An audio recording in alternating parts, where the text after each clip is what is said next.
Ia, magnano mbala tsara sekorialy atsika jiaby, naro jiaby ao an-tampontanàna ny tiako agny.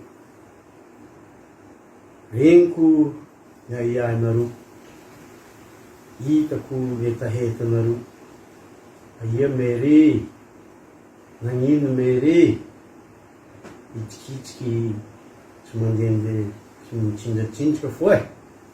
Raha ozy namako tompolahy dilifera zay mbola regninareo nitoy.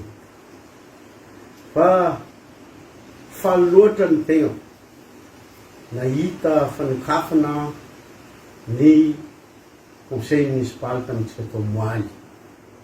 Regniko ravoravony ray aman-drenitsika bio, regniko afaliana ny zokintsika bio, ary ny tegnako tegna faly fa tanteraka ny raha nampananteniana ireo, raha ny volagnina natao, ary nitsika zegny fo kafa volagnina tsy maintsy atao.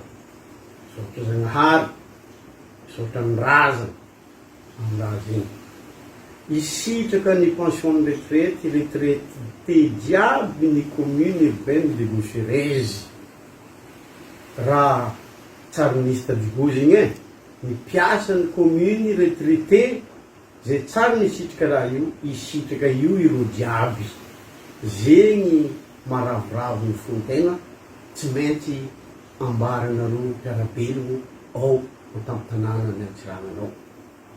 Faly koa ny tegna fa nahavory be atsika, niaraka niasa tamin'ny chef lala, tamin'ny centre fiscal, tamin'ny chef Noelson, fa raha miasa mavitriky ny natao. Fa indrindra atsika piasan'ny commune urbaine de Bosirezy zay manompo matsapa fa hitanàna io ny tsika ary manompo vahoaka ao atsika. Ke zegny ny nampiboaka zahiko niany. Aza manana aiai anareo fa mbala velogno ny tegna, mbala hito araka ampodiko ndraiky fotony igny naviako tadigo teto tamin'ny 2016 ny namagna tamin'ny tompolahy dilifera, zegny firambaran'izay aza mikarosika ho izy, mbala ho regninareo mitohy. Misaotra atsika jiaby.